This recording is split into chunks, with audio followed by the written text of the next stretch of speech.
ಕಾವೇರಿ ವಿವಾದದಿಂದ ಸದ್ಯಕ್ಕೆ ಸ್ವಲ್ಪ ಮುಕ್ತಿ ಸಿಗ್ತಾ ಇದೆಯಾ ಅಂತ ಹೇಳಿ ಅನ್ನಿಸ್ತಾ ಇದೆ. ಯಾಕಂತ ಹೇಳಿದ್ರೆ ಕಬಿನಿ, ಹಾರಂಗಿ ಇವೆಲ್ಲ ಡ್ಯಾಮ್ಗಳೇನಿದಾವೆ ಅವು ತುಂಬಿಕೊಂಡಿದ್ದಾವೆ.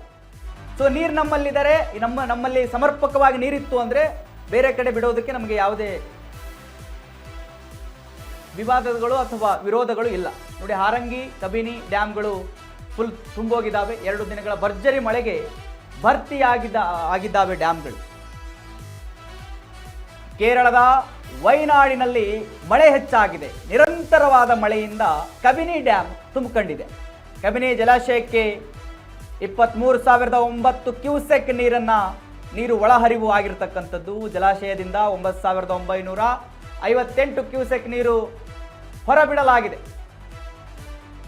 2,284 ಅಡಿ ಸಾಮರ್ಥ್ಯದ ಡ್ಯಾಮ್ನಲ್ಲಿ 2,282 ತುಂಬಿಕೊಂಡಿದೆ.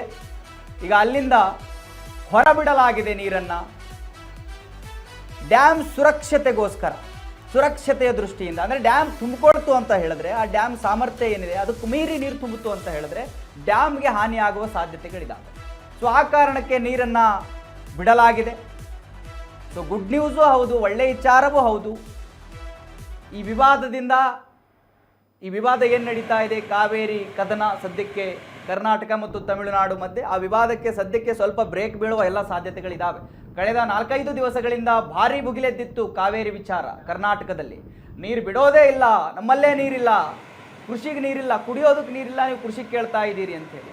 ಸೊ ಇವೆಲ್ಲ ನಡೀತಾ ಇತ್ತು. ಸದ್ಯಕ್ಕೆ ಹಾರಂಗಿ ಈಗ ಕಬಿನಿ ಡ್ಯಾಮ್ ತುಂಬಿರೋದ್ರಿಂದ ನೀರನ್ನು ಬಿಡಲಾಗಿದೆ. ಸೊ ಆ ನೀರು ಕಾವೇರಿ KRS ಡ್ಯಾಮ್ಗೆ ಬಂದು ತಲುಪುತ್ತೆ. KRS ಮುಖಾಂತರ ಮುಂದೆ ನೀರು ಬಿಡಬೇಕೋ ಇಲ್ಲವೋ ಅನ್ನುವಂಥ ತೀರ್ಮಾನಗಳು ಕೂಡ ಆಗತ್ತೆ.